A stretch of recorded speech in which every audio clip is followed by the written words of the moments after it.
So let's continue. Before we continue, were there any questions about the previous lecture this morning? No, they've had little time to digest. Okay. All right, so now I'm going to show you how we can use this jet space, the jet bundle, to define a topology on the space of functions, on the space of smooth functions. That's why I'm talking about the jet space here. So number 3, the Whitney C-infinity topology. So we can keep this in mind. You know, what we'd like to do is we'd like to say how to perturb a function, a smooth function, from a manifold to another. So to do that, we have to talk about the topology on the space of smooth functions. But the space of smooth function is very complicated. It's not a finite dimensional manifold. So that's why, you know, it's not so easy to talk about that. But we can use the jet space, which is a finite dimensional manifold, to define a topology on the space of smooth functions. So let's see how to do that. So let x and y be smooth manifolds.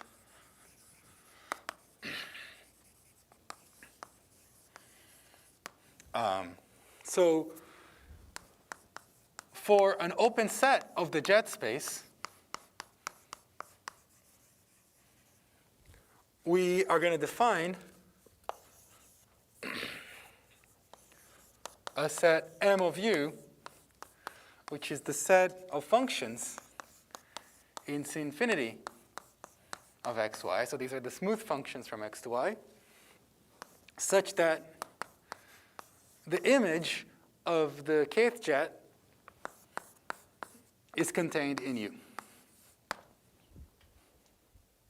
Okay, recall that the kth jet of f is a smooth function from x to jk of xy. So this definition makes sense. Okay? So the ck topology for a fixed k will be, I mean, really there should be a k here. I'm not going to write it here, but this really, you know, this M of u will depend on k. But I'm not going to overload the notation now.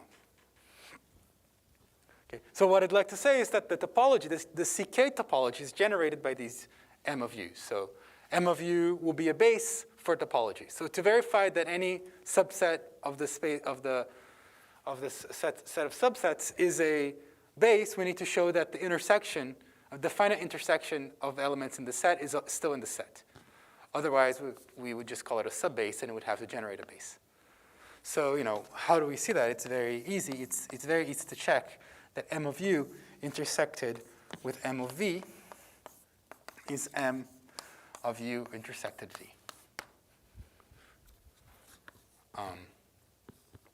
That's tautological. So this set of M of u, where u is an open set of the space of jets, is a base for a topology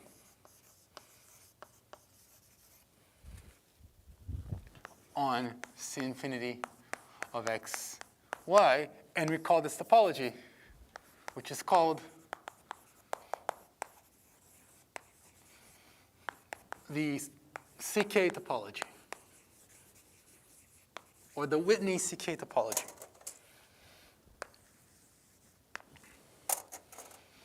Again, I'm talking about things in, you know, kind of specific, in a lot of detail, but I'm not going to talk about all the different kinds of topology that one could have. But some of you might be interested in that, and this is called the strong, so some people call this the strong ck topology, or the Whitney ck topology, and there is a weak ck topology, but I don't really want to get into that very much. One topology is enough for this course.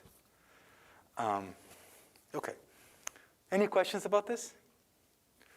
So actually, let's call this WK. So I'm going to call this set WK.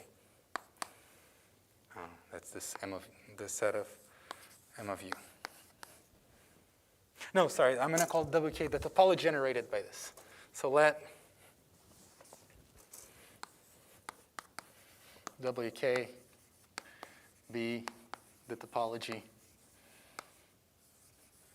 WK is a set of subsets.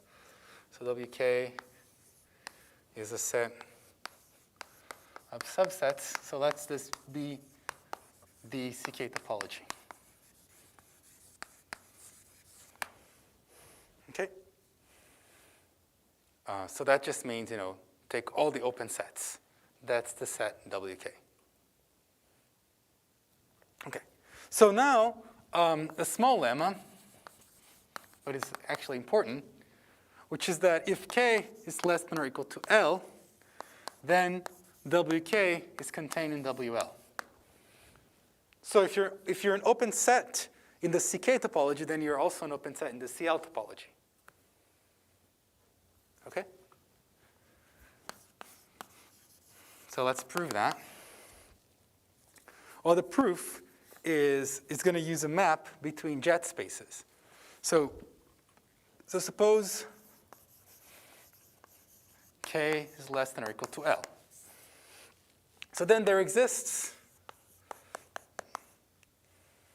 there exists a surjective, or smooth. It's actually smooth, but let's just our surjective map that I'm going to call pi KL, going from JL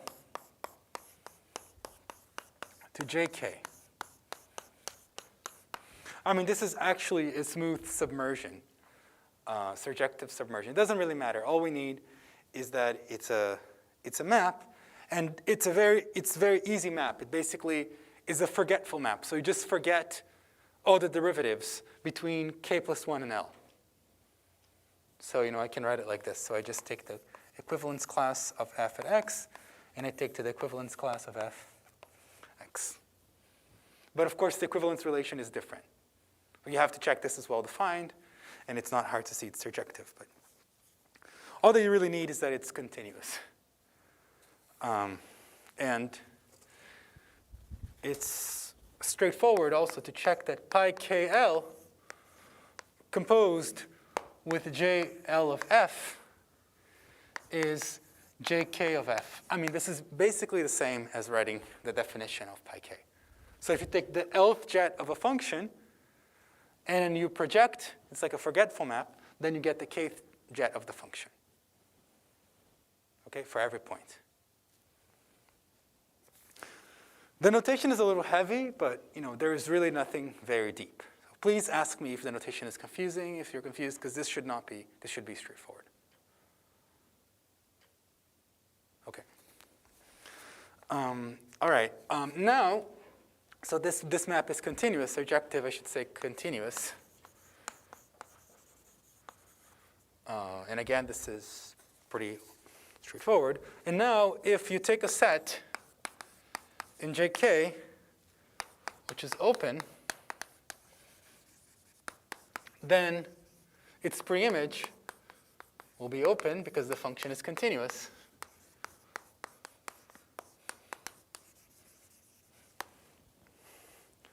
So M of u is equal to M of pi. And because of this property here, we have this property here.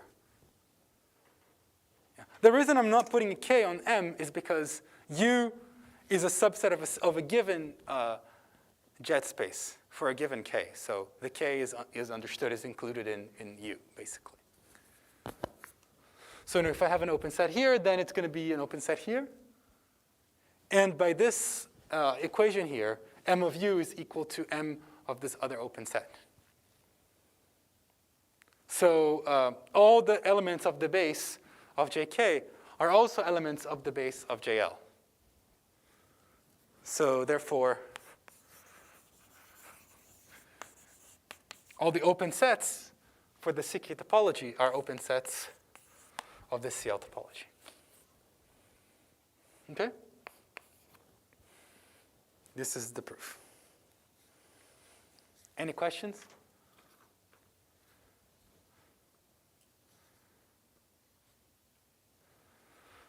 So now I can define the C-infinity topology.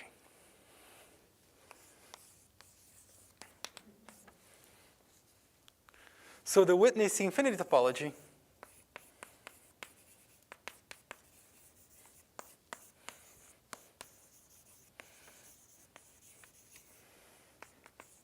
is the topology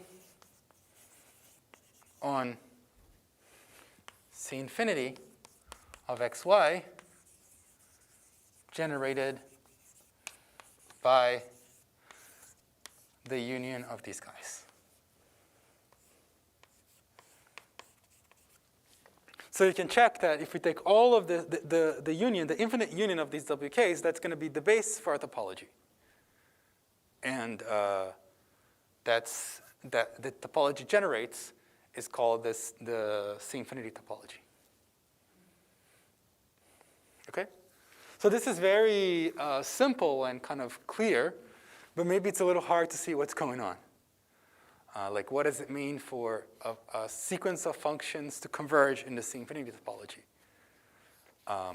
Or, what does it mean for a set to be closed even? Kind of the opposite. It has to be closed in all the CK topologies. So to kind of give an intuition of what's going on, let me talk about it in terms of metric spaces. So let's recall that. Recall that every manifold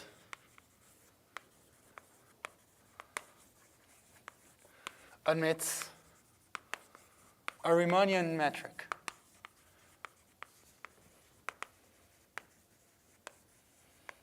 I proved that last week. And if you have a Riemannian metric, that means an inner product every point, then you actually have a metric as a metric space. So that induces a metric as a metric space. So that gives a metric, that gives the structure of a metric. I'm just going to write it like this. A metric space structure on the manifold.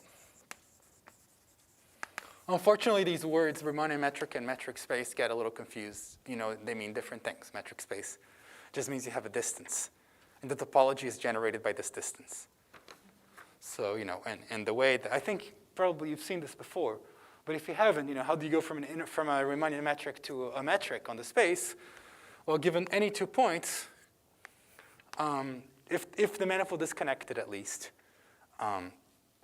then you can take a curve, a smooth curve that connects x and y, and then you have the length of the curve, which is the integral of, say the curve is parametrized by 0, 1, by AB into M, and then you have the norm, so the inner product of gamma t dt. That's the length, and then you take the infimum of the lengths of all curves connecting x and y. So then the distance is the infimum of the length of gamma for all gamma with gamma of A equals x and gamma of B equals y. All right, so that's the metric space structure on the manifold. And there's one more fact, which is that you can assume that this metric is complete. So there always exists a complete metric. And let me explain why.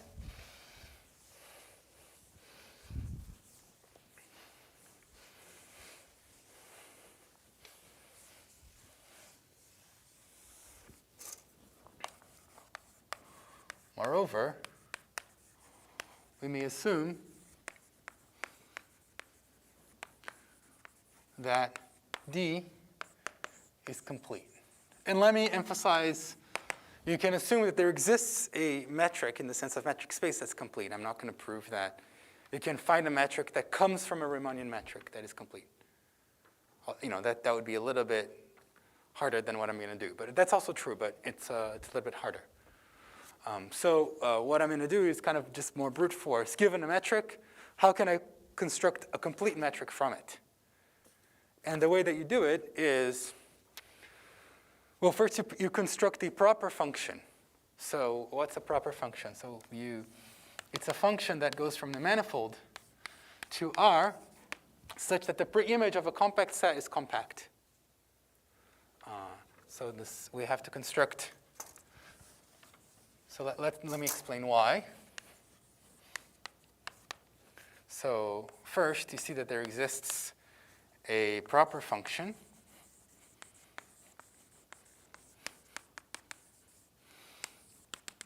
that goes from the manifold to R. Proper just means preimage of compact is compact. And how do you do that? So last week, I showed you how to build an exhaustion of your manifold by an increasing sequence of compact sets. So last week, I showed that for any manifold, whether or not it's compact, you can find a sequence of compact sets, K1, K2, etc. So these are compact subsets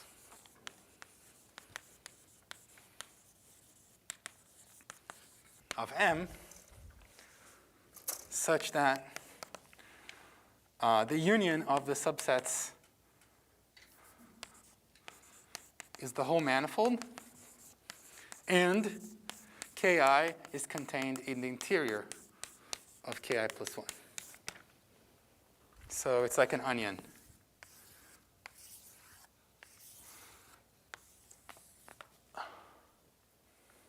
So now you can construct a function that, say, is 0 here, is 1 here, it's 2 here, and so forth. And it just goes between 0 and 1 here. You can do that with bump functions. So you can construct a continuous or even smooth, or let's say a smooth function.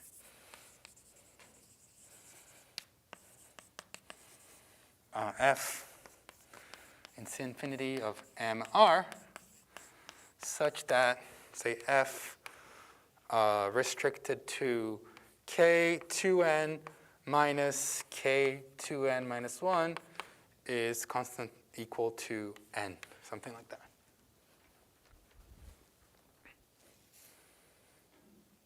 Okay, and that's a proper function. Okay. You can do this explicitly if you want, but it's kind of any.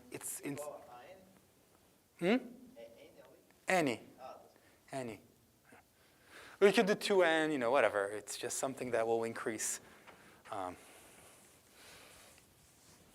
I guess and you can also suppose that f restricted to k to n is less than or equal to n. Now this is enough to show that this function is proper.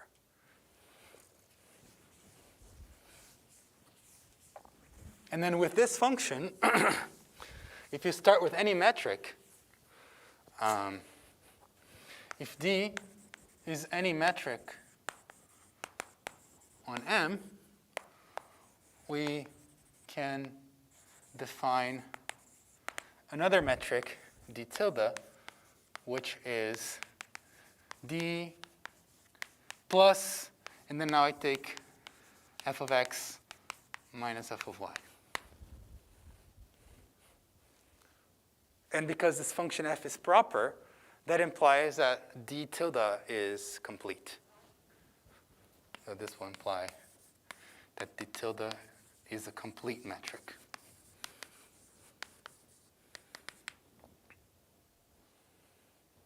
Okay, basically, if you have a Cauchy sequence, then it has to converge. Basically, you can't have a sequence. The metric can't go to 0 basically as you go to infinity in the manifold. Okay, so you can only, not converge if you're really going to infinity in the actual manifold. So if you're leaving these compact sets, you can't be contained in a compact set. Okay, any questions about this? No. Okay, so this is an interlude. So let's finish the interlude. And let's go back to the Whitney CK topology.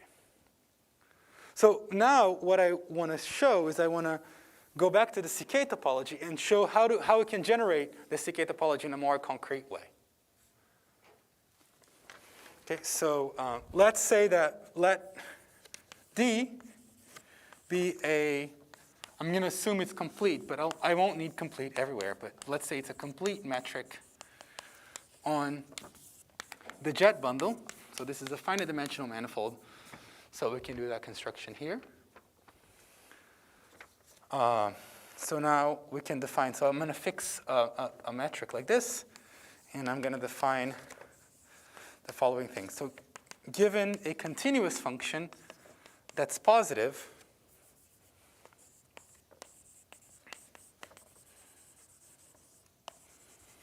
and a function f, which is smooth, I'm going to define a ball centered at f with radius delta. So I'm going to define a ball centered at f and with radius delta. And I'm going to put a little k here to mean, to say that this is it's the CK ball. But, everything now depends on k again. Okay, so this is the set of functions g such that the distance between, so when I look at the kth jet of f at x, that's going to give me sort of all the first k partial derivatives of f. And then I can look at the distance between that and the kth partial derivatives of g. And I want that to be less than delta of x. Okay, so basically, given a function f, I'm going to say, the ball centered at f with radius delta is the set of all functions whose kth jets are at most distance delta. But delta is a function, so for each x I have, potentially a different delta. Okay? So the claim is that these balls also form a base for the CK topology.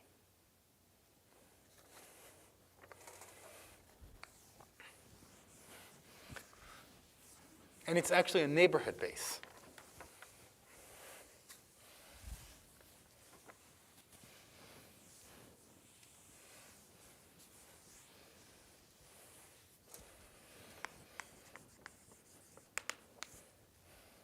So the set of balls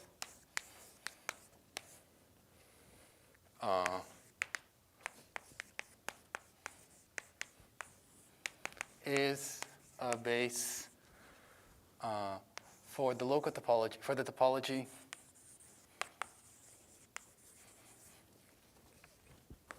at f. Okay, so that means, it's a local base for the topology. If you let the f vary, then you have a base for the whole topology. So this is called, it's what's called a neighborhood base.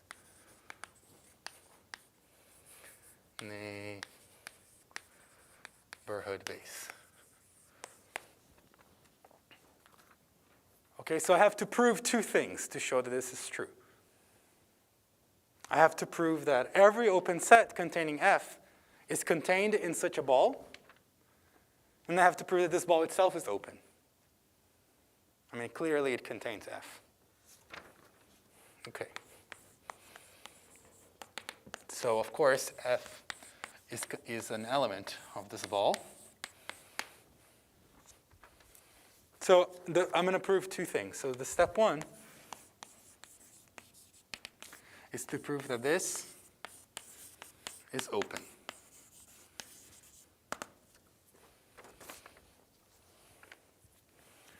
Okay, so it's actually going to be right away an element of the base as we defined earlier. So actually, this guy, I claim that this is M of U for some U. Can you see what U should be?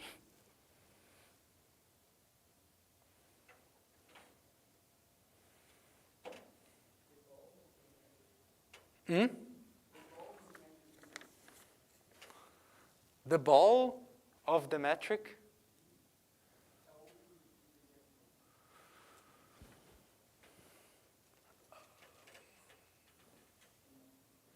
No, because delta is a function that's varying from point to point. So it would be a ball with what radius? And over what point? I mean, you want a ball centered at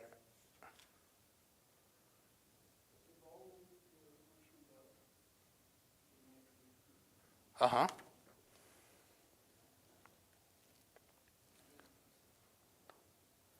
But the ball's centered at what? At what jet? Because we want an open set. So U is an open set on JK of XY. Right?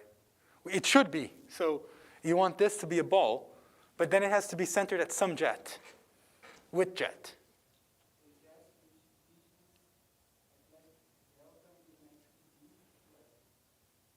No, but F doesn't live here.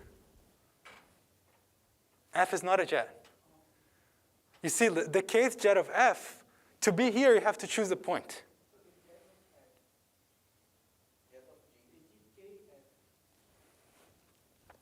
Yeah, GKF is not an element here. GKF is a function that goes from X to here. So you see, the notation is a little charged. It's not very hard, but I don't quite think that's so easy to see U as a ball. I don't think it is a ball, actually. Let me write down what it is. I think you can think of it as like a neighborhood of some kind of graph. But let me write down the definition, and if you want, you can try to interpret it in your way. But what U is the set of jets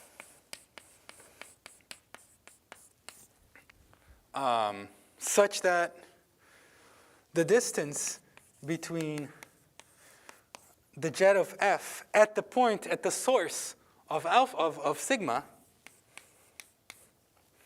the distance between it and sigma itself is less than delta at that point. So at the point alpha of sigma.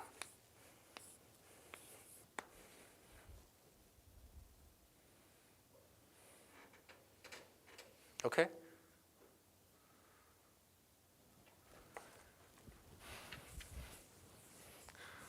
So this is not really a ball in the jet space. It kind of looks, I can see why you'd think maybe it's, it smells like a ball, but it's not a ball.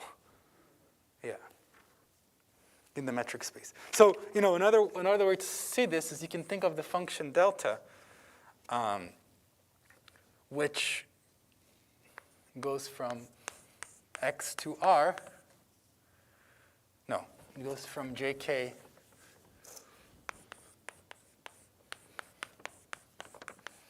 to R, and it is delta composed with alpha minus D of JK F composed with alpha dot, alpha dot,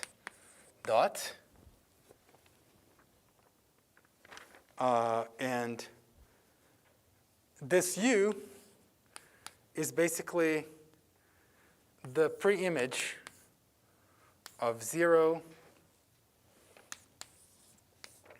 of everything that's above 0.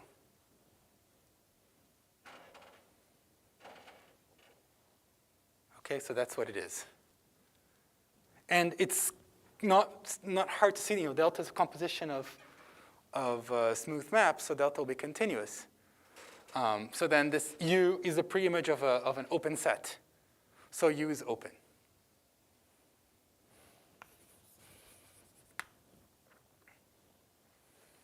And it's kind of once you write this down, then you can see that you are in this ball here, if and only if when you plug in G here, the kth jet of G, you get exactly the condition that you need to be in that ball. So now, basically, if you can write this down, then it's kind of almost obvious to see this inequality. I guess the hardest part is just to write this down. Okay, so the first step is done.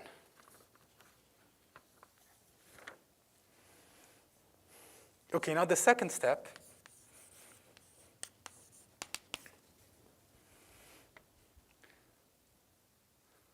Now I have to take any open neighborhood of F and show that there exists a ball contained in there. So let U be an open neighborhood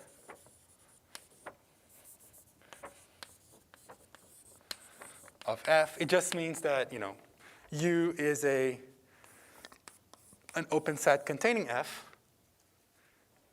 And because the topology, the CK topology, and when I say open, I mean in the CK topology. So I'm fixing a K here. So because M of U generates a topology, I can assume that there exists, I can conclude that there exists a U open set such that F is an element of M of U, and M of U is contained in U. So what I need to do now is construct a ball. So I claim that there exists a delta, which is a function. So this is a smooth function from x to r positive, such that F belongs to, the first step is obvious, and this is contained in M of U. Okay, again, I'm not writing the K here because I'm fixing a K. But later, if I change the K, I have to specify which K I'm considering. Okay, so let's see how to construct this delta from U.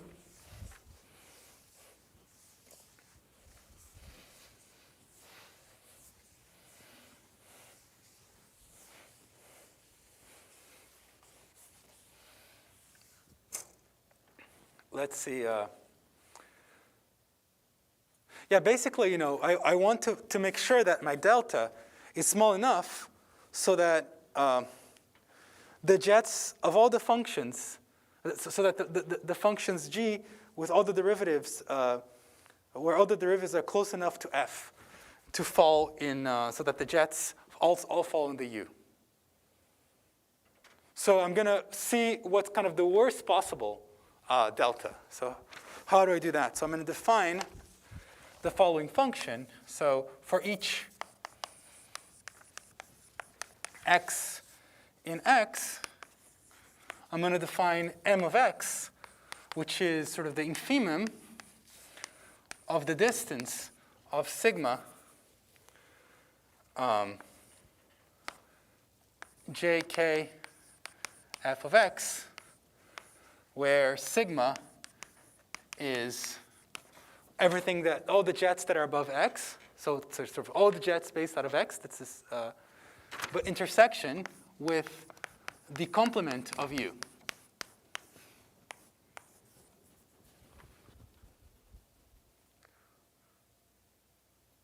Okay, so for each point in U, I'm looking at the complement of U. So above each x, I want to see sort of, you can think of my jet as like the graph of a function.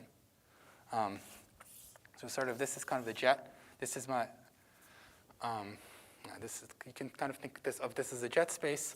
So you have your U here.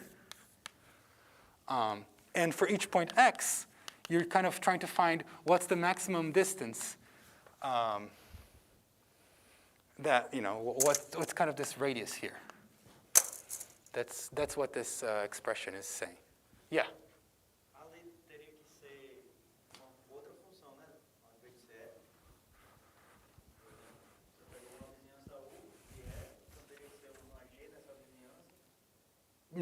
No, it can be f itself. Oh, wait, what? Step 2. Step 2. Uh-huh. No, the other. Step 1 or step 2? Here? Uh-huh, yeah. No, it is f itself. Yeah, I can take a ball that's centered at f. It doesn't have to be centered somewhere else. Yeah, I'm saying that if you take all the balls centered at f, that's going to be a base for the topology, a local topology at f. So it's the same f. Yeah. Yeah. So this is how I want to define M of x. So M of x is this infimum.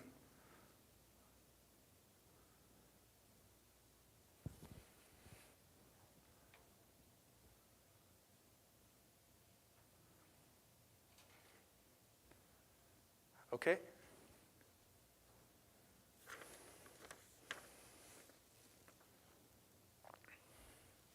And because U is open and contains f, and this set here is closed, and this infimum is realized by a minimum, and it has to be strictly bigger than 0. So this is strictly bigger than 0. It cannot be 0 because U is open. This is because, so it's bigger than 0 for every x in x. And this is because U is open.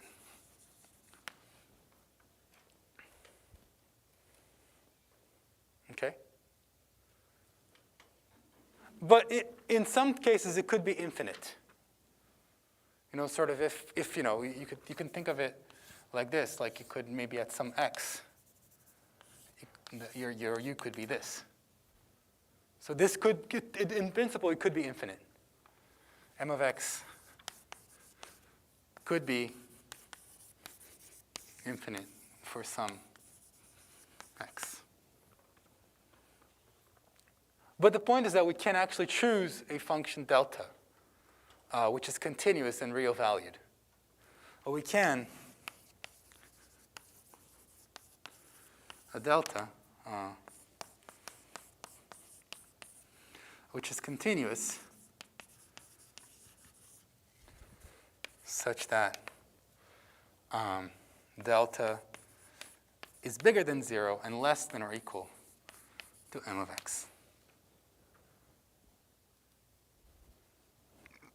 And not infinite.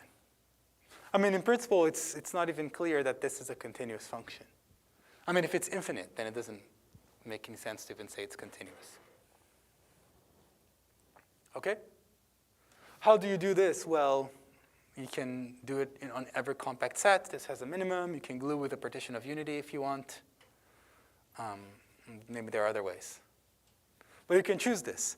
And then because of this, now for this delta, it is true that M delta, now, I guess if you take a G in the ball of F centered at delta, then that means that, you know, the distance between the kth jet of F and the kth jet of G is less than delta of x for every x.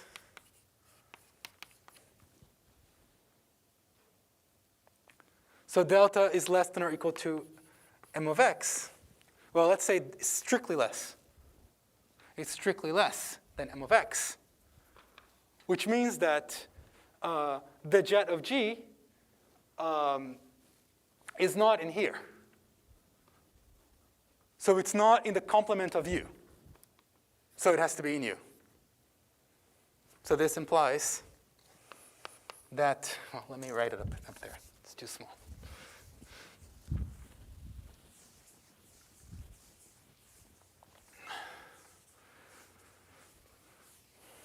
This implies that the jet of G at x belongs to U for every x in x. Okay? Because the distance is strictly less. I guess it could be less than or equal to. It doesn't matter. The distance here would be strictly less than M of x. So the kth jet of G at X cannot be in the set. So it has to be in the complement of U. In the complement of the complement of U, so it has to be in U. Therefore, JK of X is contained in U. So what I'm showing is that every element in the ball has this property here, which means that G belongs to M of U.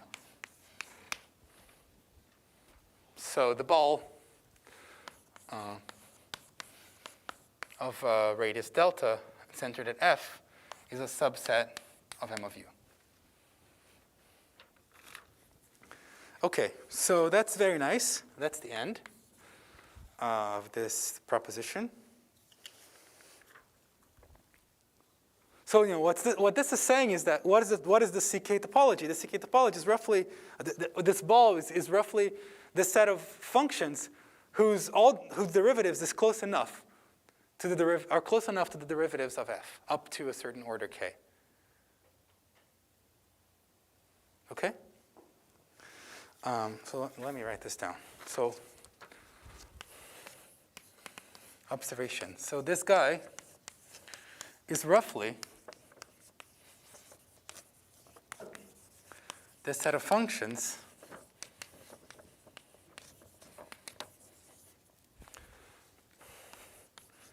whose first k partial derivatives, or whose kth order partial derivatives, or whose partial derivatives up to order k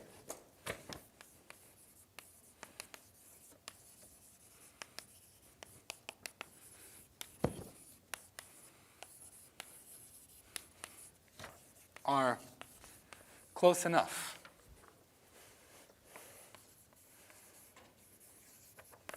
to f is. Okay?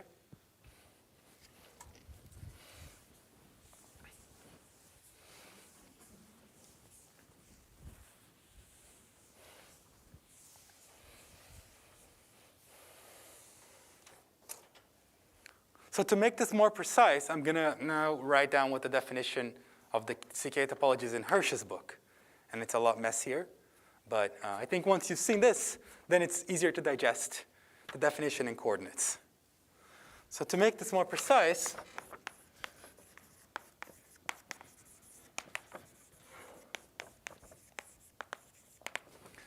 we can actually say this more precisely in terms of charts. So we want to compare all the partial derivatives in terms of charts.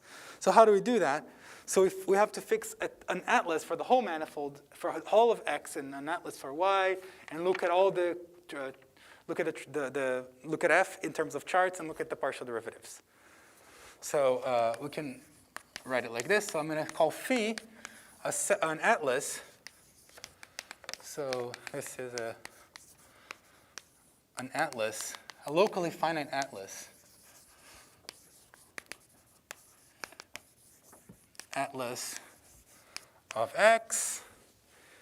We have to define a bunch of objects. So this is a family of compact sets.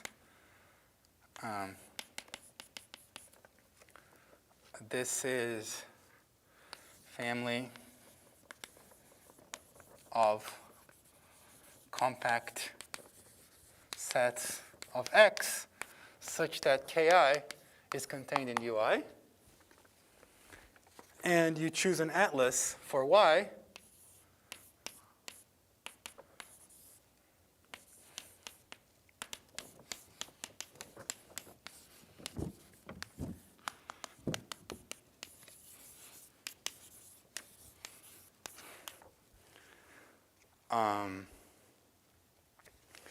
And finally, you choose an epsilon for each I.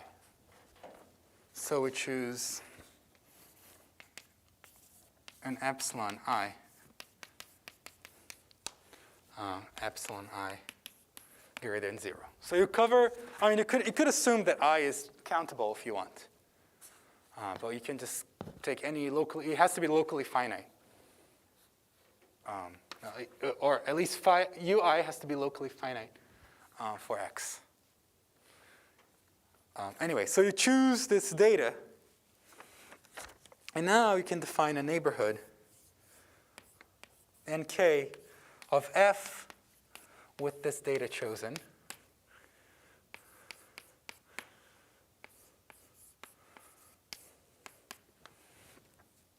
And this is going to be the set of functions g which are epsilon close to f when you look at these charts.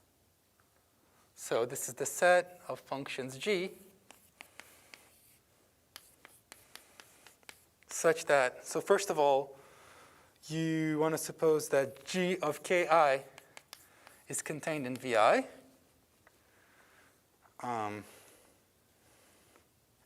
And now it's the kind of annoying part.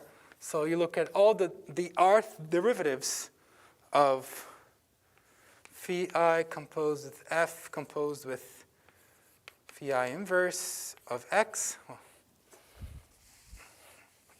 I might as well start here. dr of psi I composed with f composed with phi I inverse of x minus dr of psi I composed with g composed with phi I inverse of x. The norm of this is less than epsilon I for every I and for every x and for r for every I and x and for r less than or equal to k. This is what it is. Where this dr is sort of the multi-matrix where you combine all the dr partial derivatives. I mean, this is the definition in Hirsch's book. I mean, if you want, you can just write all the partial derivatives with all the multi-indices if you want. That would be, it's the same because all these norms are equivalent. But anyway, if you just kind of take a step back and you see what this is really saying is that the rth partial derivatives of f, the distance between that and g is less than epsilon I in every chart in some norm. Okay? This is some kind of multi-matrix norm. Or if you want, you can just look at the partial derivatives. Maybe that's a little easier.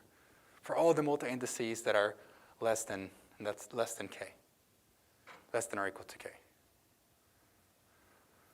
Okay, so it's not too hard to kind of see that these give the same topology, but I think it's a worthwhile exercise, and it's going to be on the problem set. So.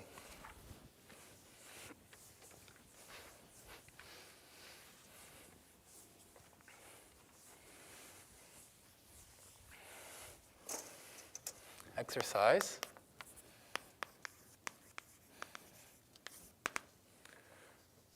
Prove that these guys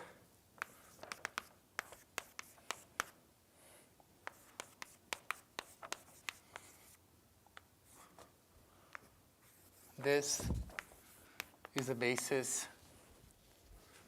base for the CK topology.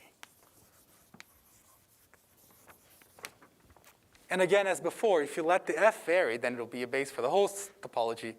And for a specific f, then it's a local base for the topology. It's a base of the topology of the neighborhoods of f. Okay? Any questions? Okay, so it's good to know what's going on, So basically, if you are converging the CK topology, then in particular, you are converging uniformly on compact sets. Okay, that's something that follows like from here, or even, if you look really careful there, it will follow from the even this definition. Okay, so we're going to talk in a little bit about this subtle difference between compact and non-compact. But the first remark is that if X is compact,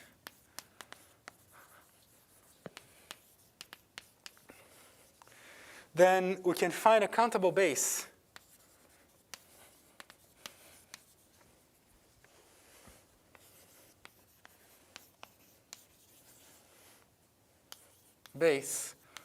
of the topology, of the local topology. I'm going to write it like this: a countable base of F, which means it's a countable base for the topology of F. So a countable base for the local topology. And it's very easy because if the set is compact, then a continuous function always has a minimum. That's positive because the function is positive. And the countable base is given by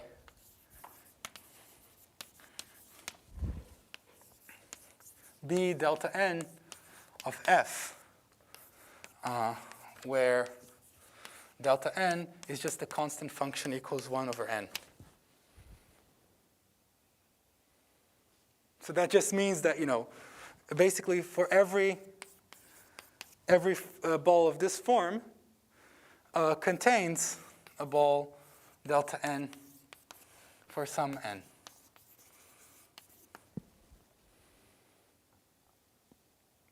Okay?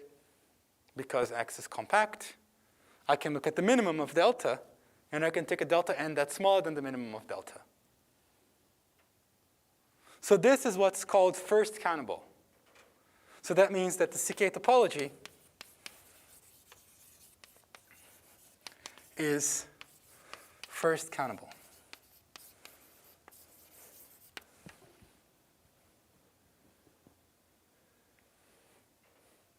In the case when the domain is compact. That's not true in general. Okay, that's just an observation. I don't think we're going to really use this.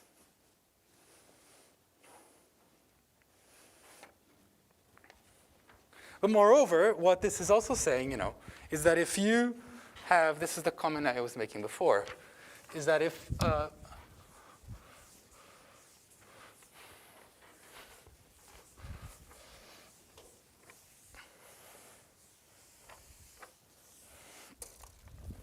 it means that Fn converges Ck to F if and only if all the partial derivatives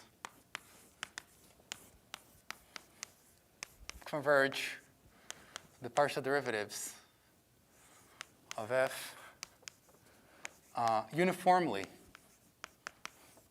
for all alpha less than K. Again, in the case when X is compact.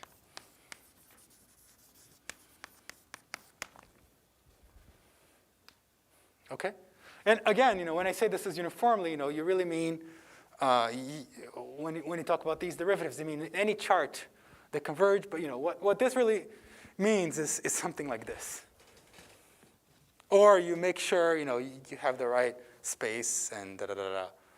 But I'm gonna stay in the notation of jets because I think is the most useful. But maybe if you're doing C1, then you can write it in a way that's a little simpler for you to understand. Okay.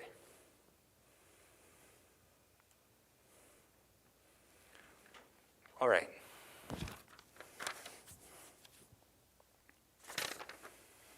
Okay, so now I'm going to prove a proposition that is quite surprising and very interesting, and will kind of show you how strong this topology is. So now suppose that you have a sequence of functions, smooth functions, such that Fn converges Ck to F. But now I'm not assuming that X is compact anymore. Then, I guess what I meant to say here is that another way to say this is that the kth jet of Fn converges to the kth jet of F. Here you can make sense of this uniformly because the kth jet is a function from X into a manifold, and you have the uniform norm or the uniform convergence there from metric spaces. So that makes sense. Okay, so maybe this is really what I wanted to say. But the proposition now is going to say that if you no longer assume that the manifold X is compact, then you have very interesting behavior. Then what happens is that there exists a compact set such that Fn is equal to F in the complement of the compact set for n sufficiently large. And the kth jet of Fn restricted to K converges to the kth jet of F uniformly.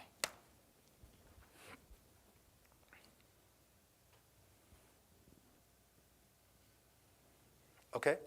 So, this is quite surprising. That means, if you are converging in the CK topology, then you are actually eventually equal outside of a compact set. And then in the compact set, you're converging uniformly. Is this clear? Is the statement clear? If you haven't seen this, the proof is not clear, I'm sure. Okay, so let's prove this.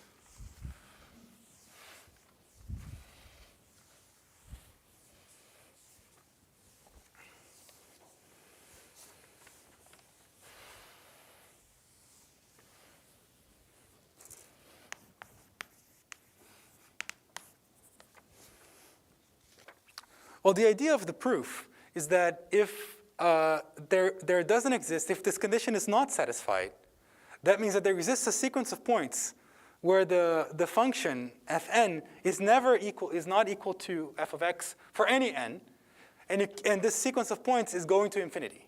It's like blowing up in the manifold. And then basically what you can do is for each of these points, you can consider a delta that's smaller and smaller, that's smaller than this distance. And then you show that this limit cannot be, you show that this Fn is not in this ball. So it cannot converge to F. Okay? So to be more proper, you need to use that exhausting sequence of compact sets. So let's suppose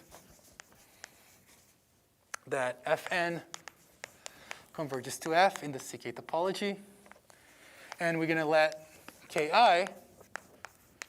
denote an exhaustion by compact sets, as usual.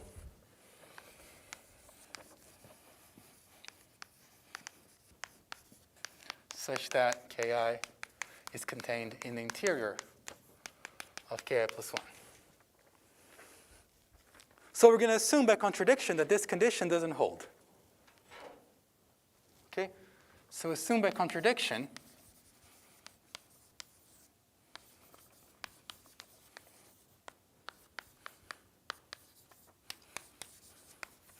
that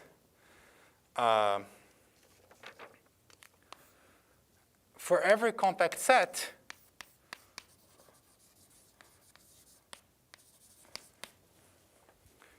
there exists a point in K such that Fn of x is different from f of x for every n.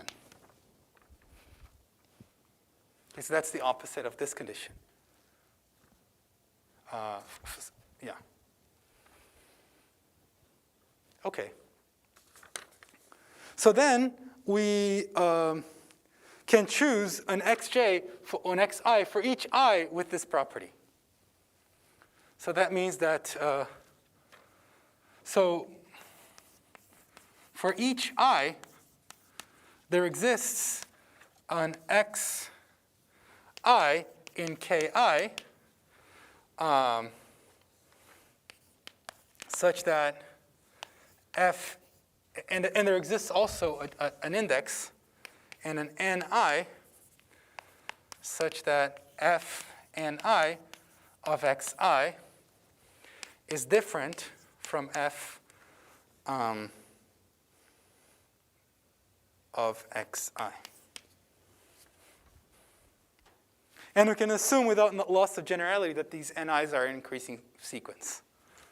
So without loss of generality, we can assume, because this has that the n1 is less than n2, which is less than, etc.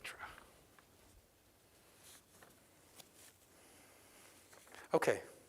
And then, because this can't converge, hold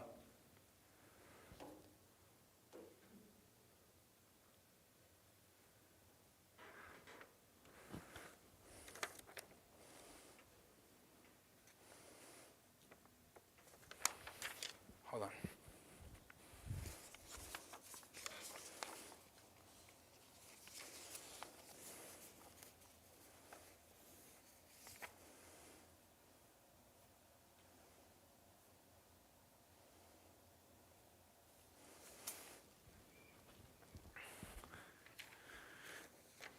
Yeah, so now basically you just you pick aj to be the distance between the jth jet of f of nj of xj and the kth jet of f of xj. And because they're different, this distance is bigger than 0. Okay?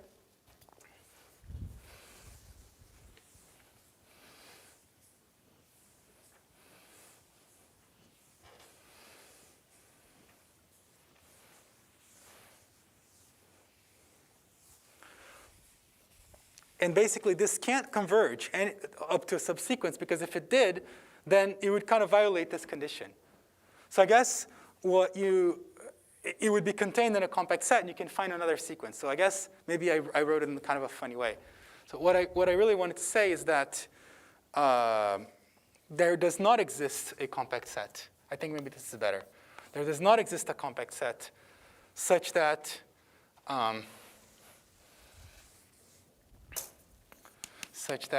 Fn is always equal to F on x minus k.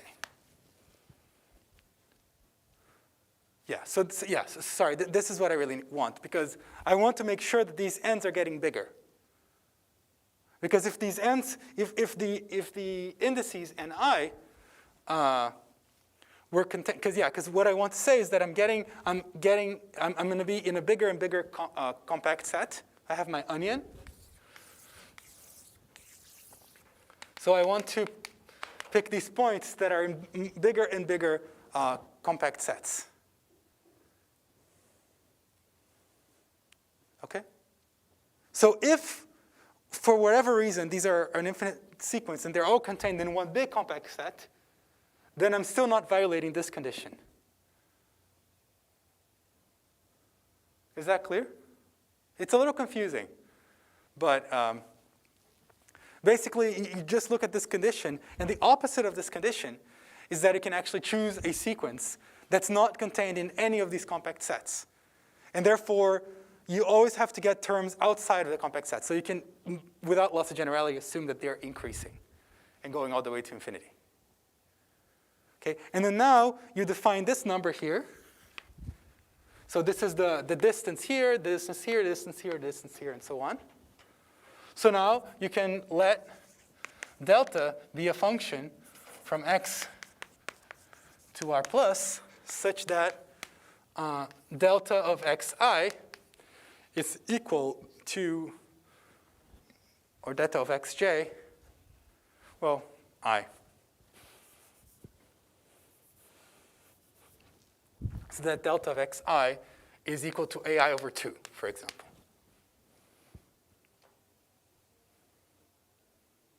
Okay? And then you can extend it however you want to the rest of the manifold. And then because of this property, and because of this, then you have a subsequence. So then f of ni does not belong to the ball, to this ball. So we constructed a subsequence that's not in a neighborhood. So that means that f of ni cannot converge to f. So that's the contradiction.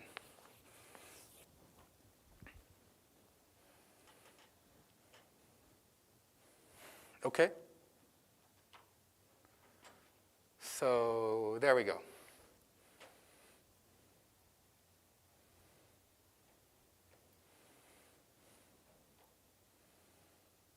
Okay.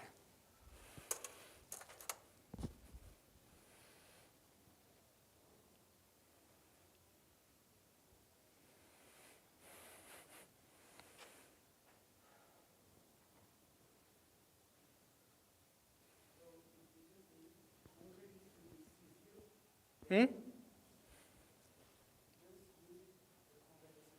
Yes, exactly. Yeah, that's a good point. That's a very good point. I'm only really using. No, I'm using the convergence in CK because I'm looking at the.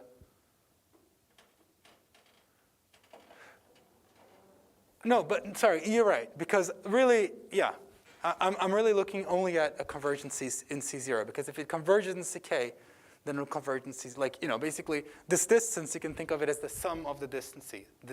So you could actually just take the distance in C0 if you want. But it's kind of it follows from that fact that WK is contained in WL. Then if you converge in CK, in CL, then you converge in CK. So if you converge in CK, you converge in C0 for every K. And it's true that this is already true for convergence in C0. Yeah. So the C0 Whitney topology is enough.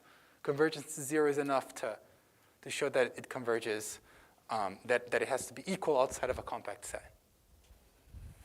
Yeah. All right. Other questions?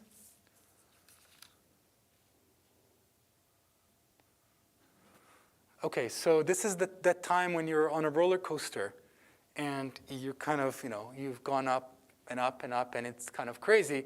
And then you're about to hit the turbo button and it's going to go even more extreme. So that's the next theorem.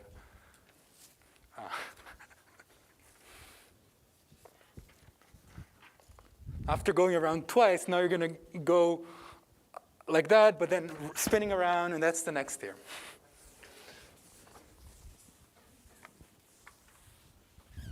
The next theorem is to show that the C-infinity topology gives the set of C-infinity functions a Baire structure. But anyway, as Marcelo was saying, this CK implies C0, and this is enough. The C0 convergence in C0 is enough for this. So in particular, this is also the same thing you can say for C-infinity. So if you converge in C-infinity, that means you converge in CK for every K. And so you also have this property. Okay? And I guess this property here is kind of obvious. Yeah. So I didn't say anything, but it's the same as this, like you can just restrict to K and then you have this uniform convergence. If you're not in a compact set, it's not so easy to even define what the uniform convergence is. Okay, so let's talk about Baire spaces. So topological space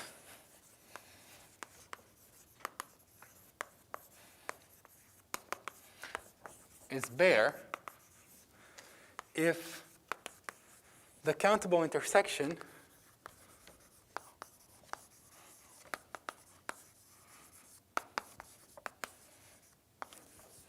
of open and dense subsets is dense.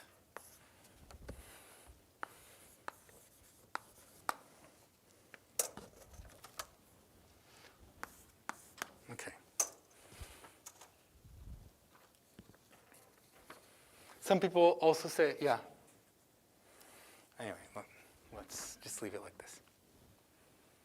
Okay, I think that, if you've taken functional analysis before, you've probably seen this in another context. Okay.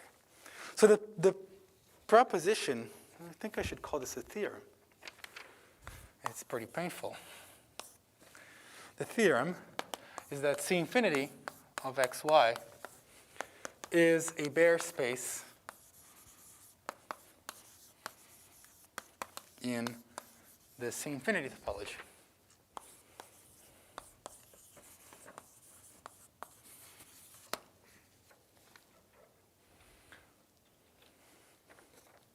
Okay, are you ready?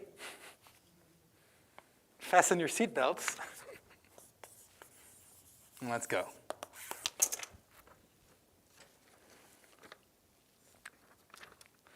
All right, so we need to show that a countable intersection of open and dense sets is dense. So let's let UN. So this is a sequence of dense and open subsets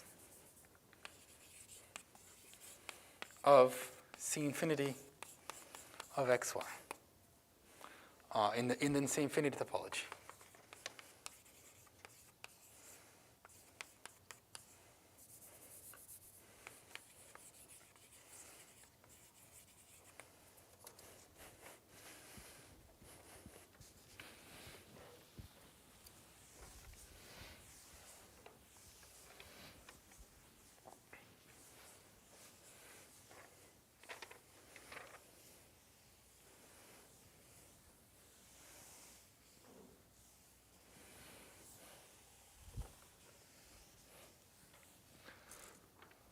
Okay, so let's start with U1. Oh, no. Let's take an open set. Let V be an open set. So what does it mean for the intersection of all the UNs to be dense? It means that if you intersect that with any open set, it's non-empty. That's what it means to be dense. So it means that we want to show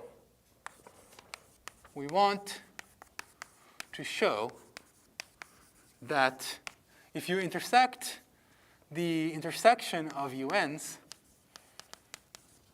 with V, that you have something that's not empty. This is what it means to be dense. It means that the set will intersect any open set. Okay, so that's what we want to show.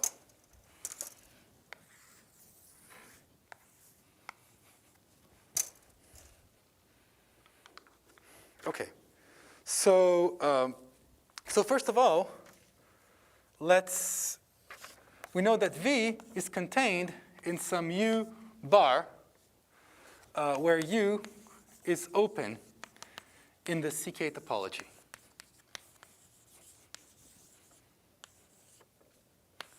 Sorry, I have to take a non-empty open set. Otherwise, it's not true. Okay, because the union, I could just take a little ball. I could take a point in there, and I can take a little ball in the K. This has to be contained in some open set in the CK topology for some K, and then you can take a ball, and I can take a ball that's small enough, and I can take the closure. Okay, so I can always assume this. All right, now we're getting there.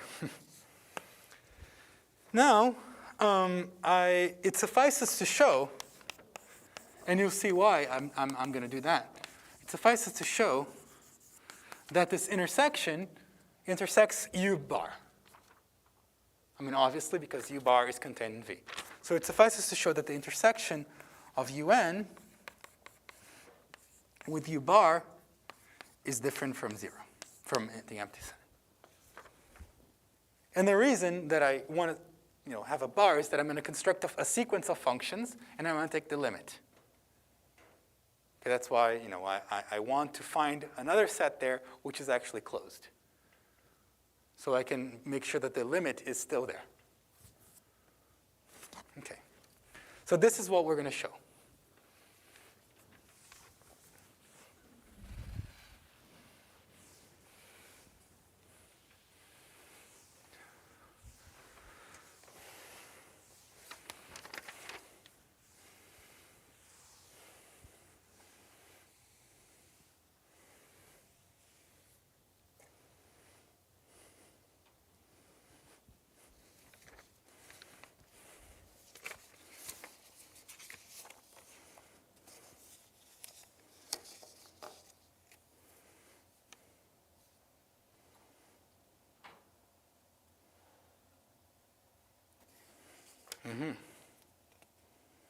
Okay. So, because U1 is open, and dense, then U1 has to intersect U. So that means that there exists some F1 in here. Okay?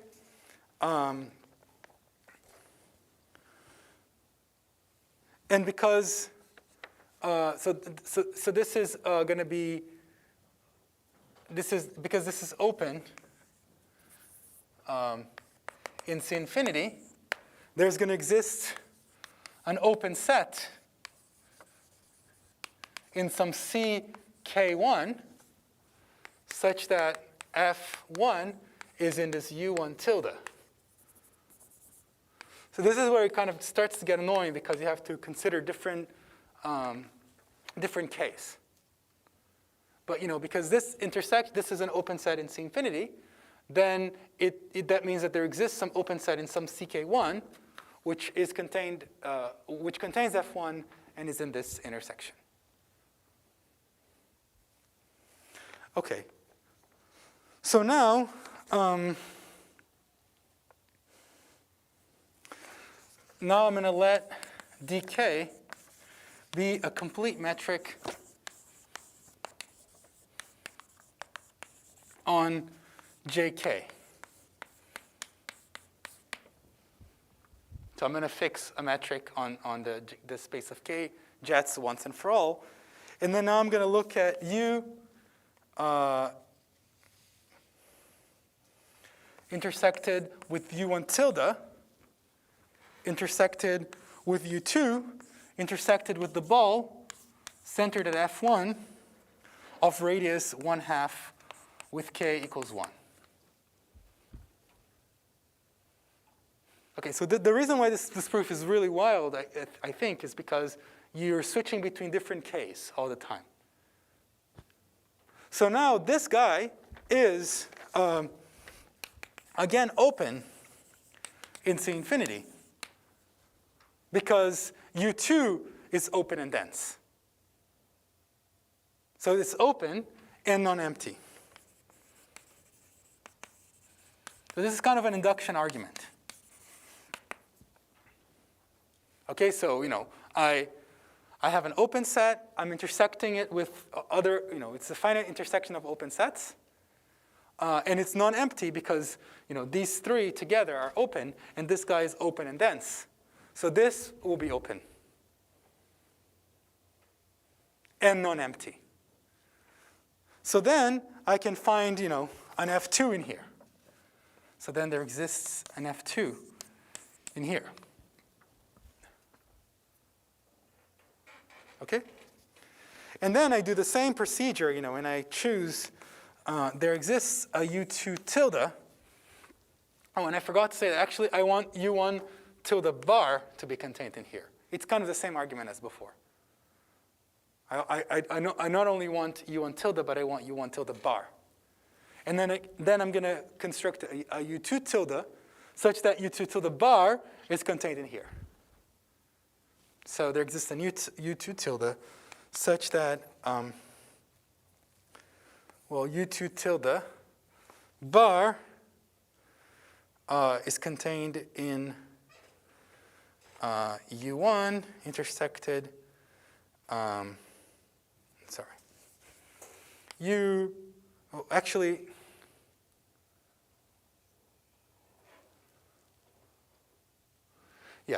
U intersected U1 tilde, intersected U2, intersected this ball of radius 1/2 k equals 1 of F1. And then the F2 is in there. And this U2 tilde is open for some k. So this is open in CK2.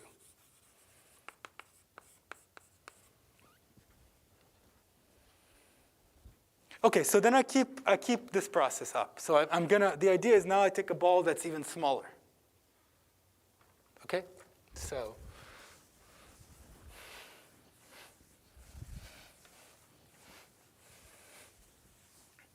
Now again, now I look at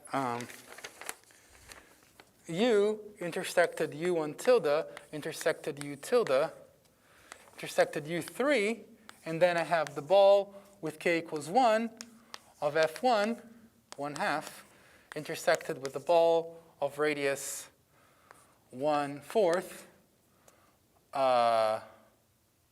2 of F2. Again, this is going to be open and non-empty.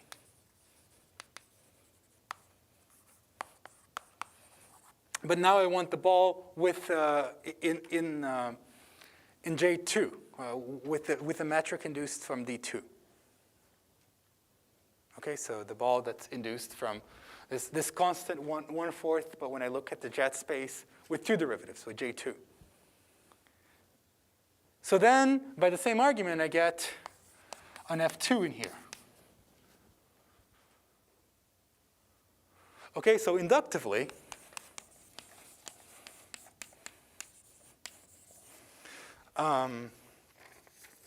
we get a sequence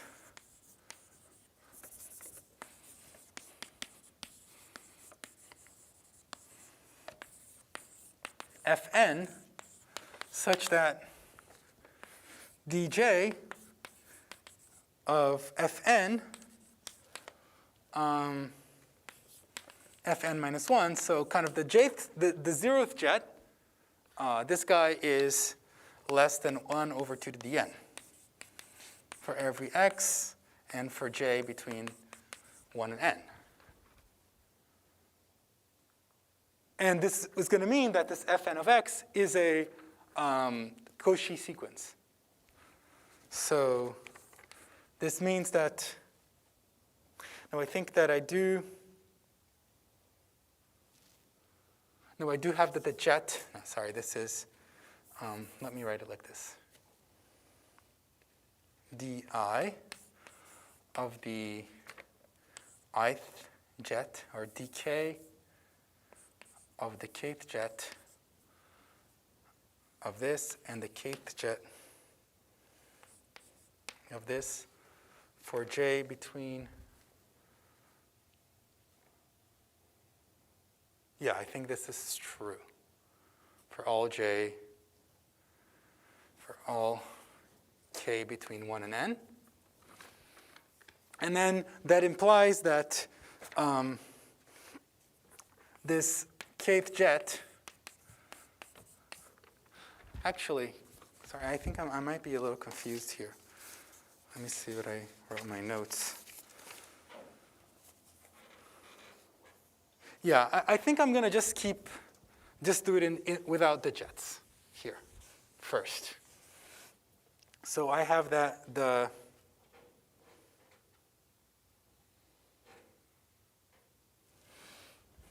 distance in dn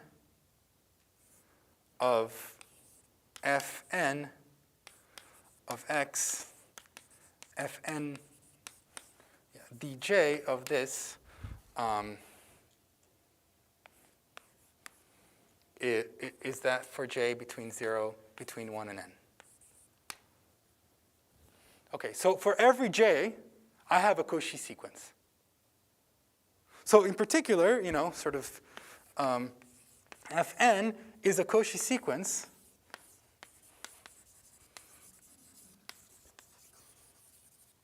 sort of in C0. So we will converge uniformly. So Fn will converge to F.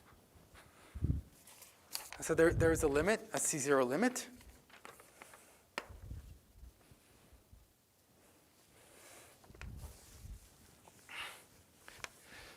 And there's more. Because of that inequality, because because the metrics are also getting bigger and bigger and bigger, you can show, and maybe this is not completely straightforward, but I'm going to just say it's an exercise. You can show that if you call F the limit of Fn, the C0 limit, then Oh, sorry, actually, okay, sorry. What I want to say here, sorry, I'm getting kind of confused, but okay, this is a mess. This is why I said it's a wild ride. I think what I actually want, I apologize for making a mess here. This is true, but you can also show that the JK of Fn is a Cauchy sequence in the CK topology.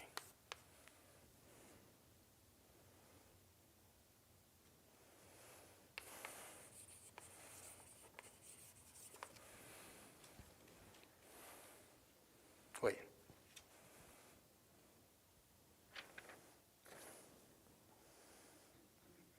Yeah, that does make sense.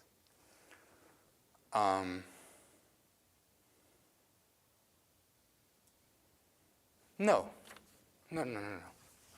Okay, I'm making a mess here. I apologize. But anyway, what I wrote before is true, that Fn will converge to F in some topology C0. And it is true that, I guess the exercise is that if you take this limit, then JK of Fn converges to JK of F in the topology CK. Okay, and that has to do with kind of, I should have written this more carefully, but the point is that when you increase these balls, you're actually getting that these functions are closer and closer in higher and higher CK topologies. So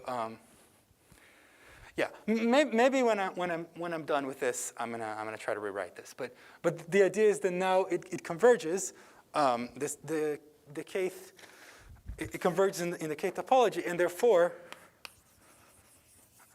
therefore F belongs to the closure of U with the closure of this guy and all these closures.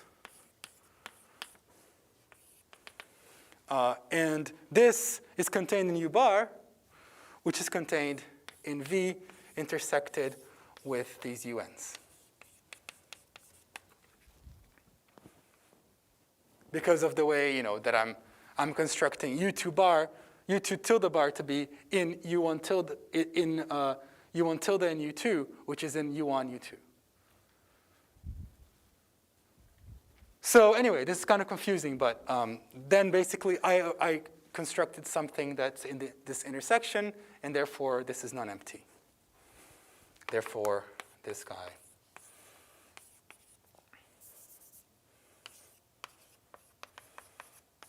is non-empty. Okay. Sorry, this was kind of confusing. So maybe let me say again, what I'm let me, now that we have the proof in front of us, let's take a step back and let's reanalyze this. So at every step, what we do is we construct another open set in some kind of CK, in some other CK, whose closure is in the intersection of the things that we already had. Okay? And we keep taking, we keep intersecting with balls of smaller radii with higher derivatives. Okay? And the point is at the end, we're going to have a Cauchy sequence so for each value of x at least, we have a Cauchy sequence that converges. So, so that's why, first I think it's easier to first get a uniform limit for f. But to show that you actually have that these guys converge uniformly also to the derivatives, because we're intersecting with balls of smaller and smaller radii with higher and higher derivatives. Okay? So then we have that, and then at the way that we chose the closures to be contained in the open sets will mean that the limit at the end is going to be contained in the intersection of the closures of these new UIs, which are contained in the original UIs. Okay? So yeah, this is the proof. I'm sorry it was a little confusing, but maybe we all have to ruminate that a little bit. Uh-huh. Why on the first step the border lies in the intersection? Where? Just for F then. Here? Why you have something, closure? Yes? Well, it's because you have an element of the base. So you have an element of base, but you could take a ball, for example, of some radius delta. And you can make delta over 2, for example. So I have another open set whose closure is contained in the bigger open set. This is because this is a metric space. The jet space is not a metric. I mean, the jet space is a metric space, but C infinity is not a metric space. Because it looks like a normality property. Yeah, so it's very confusing, to be honest, but it's not, at least for me, but it's not, the C infinity, the set of smooth functions is not a metric space. But it can be defined, the topology can be defined using a metric on the jet space. So that's why, it's not really a metric space, but it's kind of a metric. I mean, it's not a metric space, but you can use a metric to define the structure of it. So you can do things like you have delta, and you can take delta over 2, but delta is not a number. Delta is a function. So, yeah. But there isn't a metric on the space of functions. You can't say what's the distance between two functions. That's not well defined. But you can use the metric on the jet space, or you can use sort of the distance between partial derivatives in any chart to define the idea of CK convergence. Okay? Yeah. It's quite confusing, and I apologize I didn't make it a lot clearer than the book does. But anyway, it is what it is. Okay, any other questions? Okay, I promise that there's going to be a payoff to all this pain. We're going to get to topology at some point. We're going to leave the functional analysis world, and then we're going to have beautiful topology theorems. Okay, so now let's do another proposition, which is a lot easier, but actually extremely useful.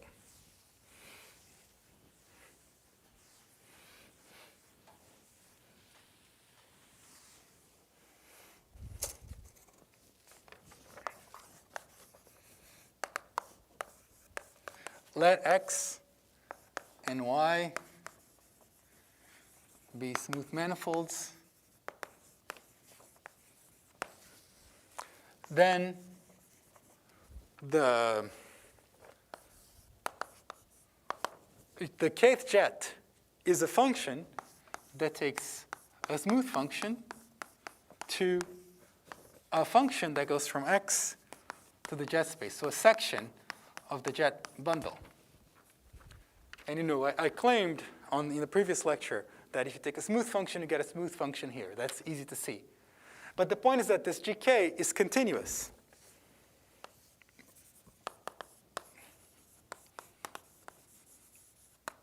Continuous in the C infinity topology. And that's not so obvious. Because now these are just spaces with a topology. Okay, so how do I prove this? I have to show that if I have an open set here, the preimage is an open set. So I can just take an element of the base, for example, and show that the preimage is an element of the base. So, let's say I have a U, which is an open set in the jet space for X. It's slightly painful because I have to consider, varying derivatives. So I have to take something here. So in the jet space of maps from here to here for some L, and the L has nothing to do with K. this is open, so that generates, an open set mu. So mu is an open set in the CL topology of C infinity of x jk of x. Well. So what I have to show is that when I take jk of this guy, that's an open set. So I need that jk inverse of m of u is open in C infinity of xy for some ck topology. I mean, not k, for some other topology. And it's actually going to be k plus L. So to do this, we have to look at a very interesting function, which is very simple, kind of tautological, but I guess we need to define it. And I'm going to call it alpha k comma L, which goes from the k plus L jets of x into y. So I'm taking functions where I know the derivatives up to order k plus L, and I take that to the Lth jet of functions from x to j k of xy.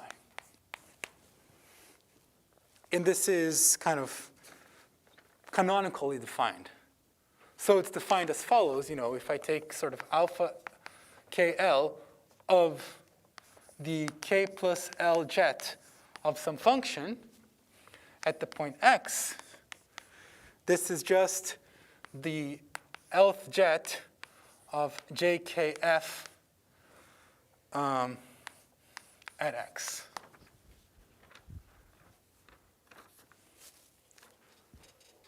So I mean, it's kind of an exercise of notation.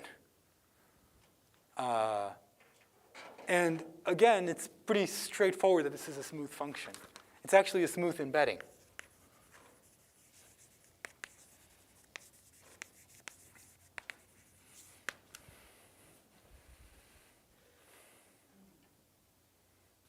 Okay?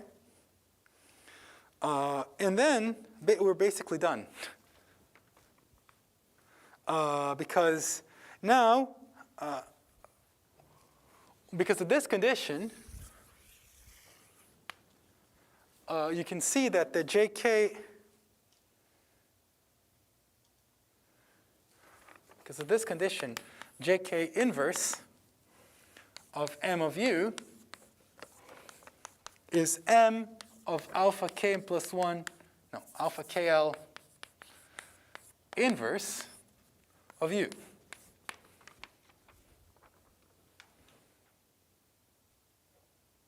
And then this is a smooth embedding. I mean, it's continuous, so then this guy is open in C, no, it's open in J k plus L of xy. So that means that this set is open in some topology in the CK. So that means that this is open in the CK plus L topology.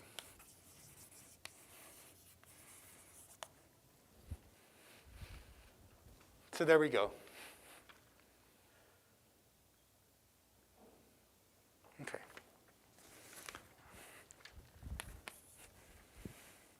All right.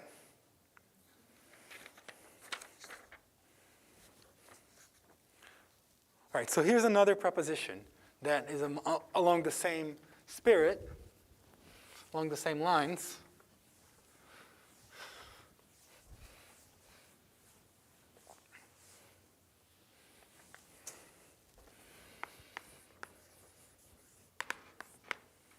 So let phi from y to z be a smooth function.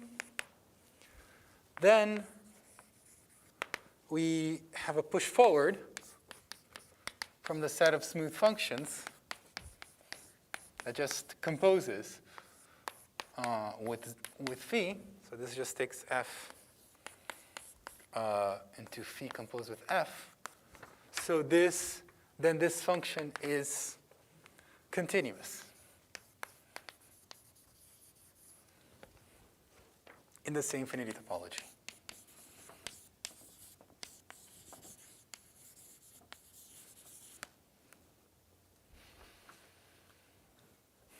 And this is going to be a kind of a similar, very similar map. Actually, let me call this phi star tilde, because I already called phi star something else. So I already said that, I already called phi star the map for the induced map on the jet space. So, if I take, how do I show this is continuous? Again, I take some open set here. So I could take, just something of the form M of U, where U is an open set in some jet space. So I take some open set in some jet space, open, and then I consider M of U.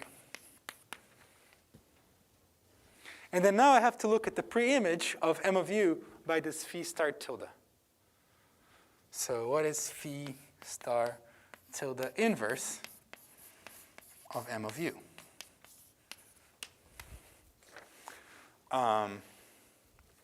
It's actually just M of phi star inverse of U, where phi star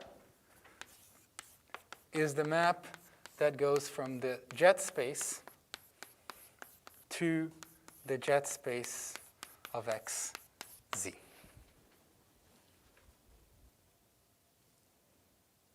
And that's kind of almost tautological, because this map, you're just looking at the kth derivatives of this composition.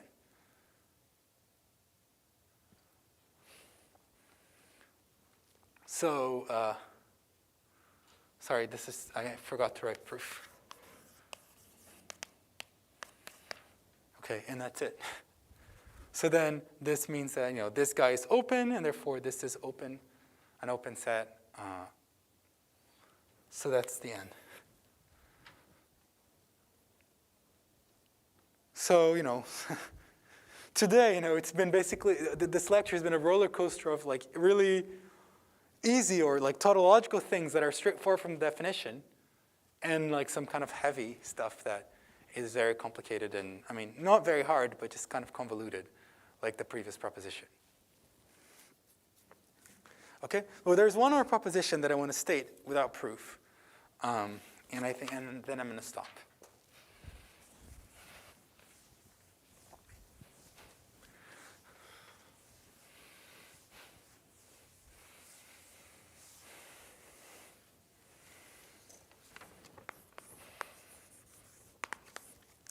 So let x, y, and z be smooth manifolds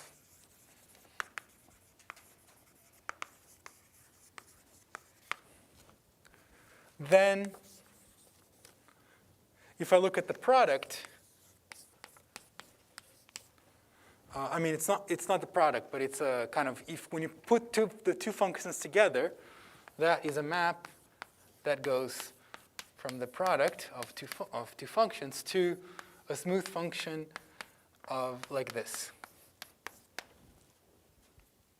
And that just kind of combines the two functions.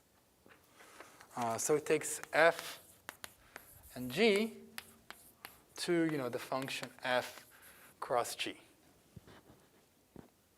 It just takes x to f of g, g of g. And the proposition is that this is a homeomorphism.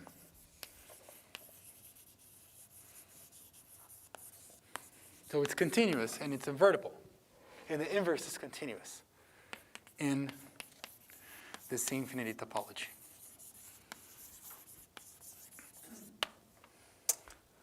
Okay. So the proof is an exercise, and this is in the category of, kind of sophisticated theorems with a not very hard proof. This is a little harder than this, but it's not, not as tricky as the other one. Yeah, so I should say one more time that all of this is in the book by Golubitsky-Gilliman. And this is kind of very heavy on the functional analysis.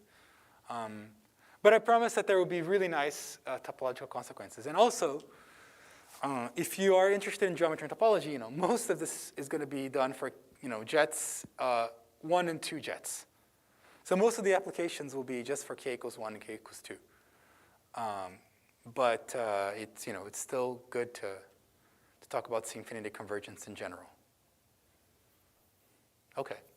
So with that, I'm going to end. And we'll see you next week.